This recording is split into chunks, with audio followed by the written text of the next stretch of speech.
Hi friends, welcome to the channel. இந்த வீடியோவில் நம்ம வந்துட்டு கரை படத்தை ரிவ்யூ தான் பார்க்க போகிறோம். இந்த படத்தை வந்து விக்னேஷ் ராஜா வந்து டைரக்ஷன் பண்ணியிருக்காரு. அவர் யாருன்னா போர் தொழில் அப்படின்னு ஒரு படத்தை எடுத்திருப்பார். அசோக் செல்வன் சரத்குமார் வச்சு ஒரு படம் எடுத்திருப்பார். அந்த படம் டீசெண்டான படம் தான். அந்த படம் எனக்கு ரொம்ப பிடிச்சிருந்தது. அதுக்கு அடுத்தபடியே இவரும் தனுஷும் சேர்ந்த படம் எடுக்கும்போது ஒரு இன்டெலிஜென்ட்டான ஒரு படமாக இருக்கும் நான் எதிர்பார்த்துருந்தேன். பட் டோட்டல் ஆப்போசிட்டாக ஒரு படம் எடுத்திருக்காங்க. ஃபஸ்ட்டு இந்த கதையை பற்றி பார்த்துடலாம். படத்துடைய ஆரம்ப காட்சியில் தனுஷ் வந்துட்டு வீட்டை திருட போகிறாரு. கூட ஃப்ரெண்டை கூட்டின்னு போகிறாரு. ஃப்ரெண்டுக்கு இதுதான் ஃபஸ்ட் டைம், தனுஷ் இதுதான் லாஸ்ட் டைம் சொல்கிறாரு. அப்படி வீட்டில் போயிட்டு திருடிட்டு இருக்காங்க. திருடி முடித்த உடனே வீட்டை சுற்றி ஆளுங்க வந்துடுறாங்க. பட் அங்கேருந்து தப்பிக்க ட்ரை பண்ணுறாரு. மாட்டிட்டு போலீஸில் மாட்டிக்கிறாரு. அங்கே வந்து சுராஜ் வர்றாரு. சுராஜ் யாருன்னா இப்போ யூத் படத்தில் வந்து நடிச்சிருப்பார்ல, அப்பாவை நடிச்சிருப்பாரு. அவர் போலீஸை நடிச்சிருக்காரு இந்த படத்தில். இப்போது சுராஜ் அவருக்கு வந்து ஒரு ஆசை என்னென்னா இன்னும் ஒரு சில வருஷங்களில் ரிட்டையர்மெண்ட் ஆக போகிறாரு. அதுக்கு முன்னாடி ஒரு நல்ல பேர் எடுத்து ஒரு பேப்பரில் வர மாதிரி ஒரு பேர் வந்து எடுக்கணும்னு சொல்லி ஆசைப்படுறாரு. அப்போ அது தனுஷை யூஸ் பண்ண ட்ரை பண்ணுறாரு. தனுஷ் வந்து திருடு 25,000 திருடி இருப்பார். பட் அவர் அதிகமாக திருடிட்டாரு, கொலை முயற்சி பண்ணிக்காரு அப்படின்னு சொல்லிட்டு நிறைய கேஸ் அவர்கள் போட்டு ஒரு பேர் வாங்க ஆசைப்படுறாரு. அப்போது தனுஷ் வந்து ரொம்ப பயந்து போயிடுறாரு. ஐயோ ரொம்ப வாழ்க்கை முடிஞ்சு போயிடும் போலியான்னு சொல்லி பயந்துட்டு ஒரு முடிவு ஒன்று எடுக்கிறாரு. இதுதான் நம்மளோட கடைசி திருட்டு, இதை திருடவே கூட முடிவு பண்ணிட்டு அங்கேருந்து தப்பிச்சு போகிறாரு. இப்போ ஒரு சில வருஷங்கள் அப்புறமேட்டு தனுஷும் மமிதா பைஜும் வந்துட்டு பார்த்தீங்கன்னா வேற ஒரு ஊரில் வந்து வாழ்ந்துட்டு இருக்காங்க. தனுஷை மேரேஜ் பண்ணிக்கிட்டாங்க. இப்போ தனுஷும் மமிதா பைஜும் ஒரே ஓட்டில் வந்து வேலை செஞ்சுட்டு இருக்காங்க.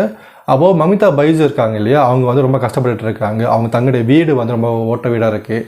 இப்போ தனுஷ் என்ன முடிவு பண்ணுறாருன்னா, நம்மளை மேரேஜ் பண்ண ஒரே காலத்துக்காக கஷ்டப்படக்கூடாது முடிவு பண்ணிவிட்டு நம்ம சொந்தமாக ஒரு ஓட்டில் ஒன்று ஆரம்பிக்கலாம் முடிவு பண்ணிட்டு பேங்க்கில் போய் லோன் கேட்குறாரு. அப்போ பேங்க் மேனேஜர் வந்து என்ன சொல்கிறாங்கன்னா, உங்களுக்கு செக்யூரிட்டி கிடையாது, சேஃப்டி கிடையாது, உங்களுக்கு லோன் தர முடியும் சொல்லி அவர் அமுச்சு விட்டுறாங்க.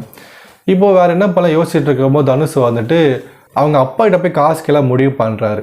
பட் என்னென்னா தனுஷும் அவங்க அப்பாவும் அவங்க அம்மாவும் அவங்க ஊருக்கு போய் 14 வருஷம் ஆகுது. அது ஏன் அப்படின்னு நீங்கள் படம் பார்க்கணும் புரிய வரும். இப்போது மமிதா பைஜை கூட்டி ஊருக்கு போகிறாரு. ஊருக்கு போயிட்டு ஒரு லாட்ஜ் தங்க வச்சுட்டு தனுஷ் மட்டும் அவங்க வீட்டுக்கு போகிறாரு. வீட்டுக்கு போனால் அவங்க மாமா இருக்கார். மாமா தான் கருணாஸ் வந்து அடிச்சு துரத்தி விட்டுறாரு. இங்கெல்லாம் வராத சொல்லி துரத்தி விட்டுறாரு. இப்போ அவங்க அப்பாவை பார்க்க போகிறோம். அவங்க அப்பா வந்து KS ரவிக்குமார். பட் அவங்க அப்பாவை பார்க்காம அவாய்ட் பண்ணலான்னு தனுஷ் நினைக்கிறாரு. பட் கடைசியில் வந்து அவங்க அப்பா பார்த்துறாரு. அவங்க அப்பா பார்த்து ரொம்ப அழுகிறாரு. ஏன் போய் தனுஷ் என்னை பார்க்க வரல அப்படின்னு சொல்லிட்டு ரொம்ப அழுகிறாரு. தனுஷுமே எதுவும் பேசாமல் அப்படியே அமைதியாக இருக்காரு. இப்போ தனுஷை வீட்டுக்கு கூட்டின்னு போயிடா. வீட்டுக்கு போய் நீ இங்கேயே இருந்துருப்பா, திரும்ப இங்கே போகாதப்பான்னு சொல்லிட்டு அவங்க அப்பா ஒரு சொல்கிறாரு. பட் அவருக்கு மேரேஜ் ஆன விஷயம் எதுவுமே சொல்லாமல் அமைதியாக இருக்காரு. இப்போ 2 நாள் கழிச்சு அவங்க அப்பா கிட்ட போயிட்டு எனக்கு காசு தேவைப்படுது, நம்ம லேண்டை வந்து விற்று கொடுங்கன்னு சொல்லிட்டு அவங்க அப்பாட்ட கேட்க போகும்போது தான் தெரிய வருது அவங்க லேண்டே பேங்க்ல வந்து அடமானமாக இருக்கு அப்படின்னு. ஸோ எதனால பேங்க்ல வந்து அவங்க லேண்ட் அடமானமாக இருக்கு அப்படின்னு நீங்கள் படம் பார்க்க புரிய வரும். இப்போ தனுஷ் வந்து யோசிக்கிறாரு, நம்மளுக்கு ஒரே ஒரு சோர்ஸ் இந்த லேண்டு மட்டும் இருக்குது. இந்த லேண்டை விற்று நம்ம காசு எடுத்துன்னு போகலாம் பார்த்தா இப்போ இந்த லேண்டு வந்து பேங்க்கில் அடமானமாக இருக்கே. இப்போ என்ன ஏது யோசிச்சுட்டே இருக்காரு. அவருக்கு என்ன பிரசுத்தமும் புரிய மாட்டேங்குது. இப்போது அப்பா கிட்ட அந்த காசு கிடையாது, லேண்டை விற்க முடியாத சூழ்நிலையில் இப்போ தனுஷ் காசுக்காக என்ன யோசிச்சுட்டு இருக்கும் போது பேங்கை கொள்ளையடிக்கலாம் முடிவு பண்ணுறாரு. அதுக்கு கருணாசுமே ஒத்துக்கிறாரு. அது ஏன் ஒத்துக்கிறாரு அப்படின்னு நீங்கள் படம் பார்க்கும்போது உங்களுக்கு புரிய வரும். நிறைய விஷயம் கட் பண்ணிவிட்டேன். இப்போ நீங்கள் படம் பார்க்கும்போது உங்களுக்கு புரிய வரும். இப்போது இந்த பேங்கை கொள்ளையடிச்சாரா இல்லையா, இதுக்கப்புறம் போலீஸ் வந்து இவர் பிடிச்சாங்களா இல்லையா, அந்த போலீஸ் கிட்டே இருந்தும் இந்த பேங்க்கு கிட்டே இருந்தும் இவர் எப்படி தப்பிச்சார் அப்படின்னு தான் படத்தை மீதி கதை. இந்த படத்தை எதுக்காக 90s வந்து நடக்கிற மாதிரி காமிச்சிருக்காங்க அப்படின்னா, அப்போ செல்ஃபோன் இருக்காது, கேமரா இருக்காது, CCTV ஃபுட்டேஜஸ் இருக்காது, போலீஸ் வந்து டக்குன்னு வரமாட்டாங்க. ஸோ அந்த ஒரு கன்வீனியன்ஸுக்காக தான் இந்த படத்தை வந்து 90s நடக்கிற மாதிரி எடுத்திருக்காங்க போல. இப்போ படத்தை டேரக்டர் இருக்காரு இல்லையா, அவருக்கு என்ன வேணும் அப்படின்னா தனுஷ் வந்து பேங்கை கொள்ளையடிக்கணும். அப்போது அதுக்கு ஒரு பிளாட்டை வந்து அவங்க செட் பண்ணணும். இந்த பிளாட்டுக்காக தனுஷ் வந்து கொள்ளையடிக்க வர்றாரு. அப்போ அந்த பிளாட் எதுக்காக வருது அப்படின்னு அங்கே ஒரு ரீசன் சொல்கிறாரு. இந்த மாதிரி அந்த ரீசனுக்காக இது நடக்குது, இந்த ரீசனுக்காக தனுஷ் வந்து பேங்க் கொள்ளையடிக்க வர அப்படின்னு ரொம்ப ஈஸியாக அவங்களுக்கு ஏற்ற மாதிரி கதையை வந்து அமைச்சிக்கிட்டாங்க.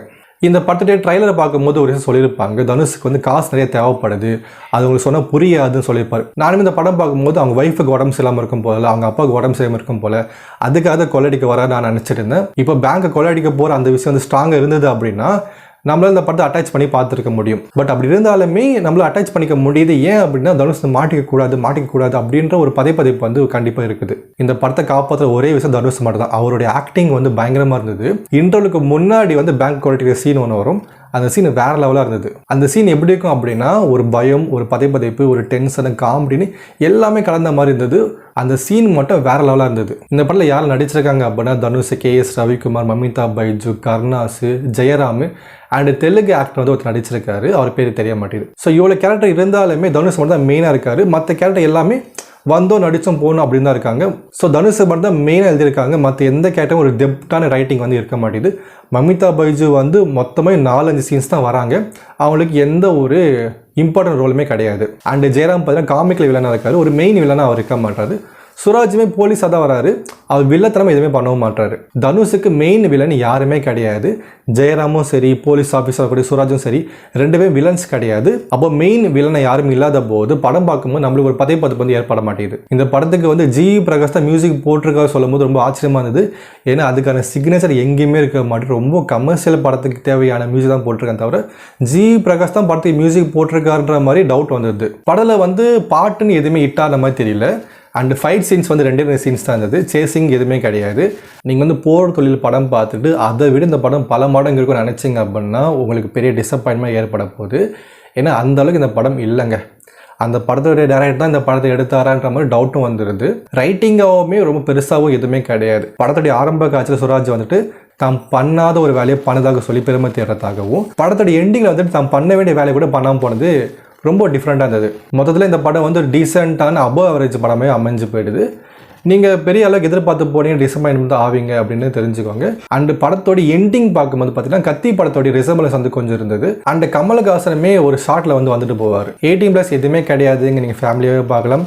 ஓகே ஃப்ரெண்ட்ஸ், இன்னொரு வீடியோவில் பார்க்கலாம். சேனலை சப்ஸ்கிரைப் பண்ணிக்கோங்க. தேங்க்ஸ் ஃபார் வாட்சிங்.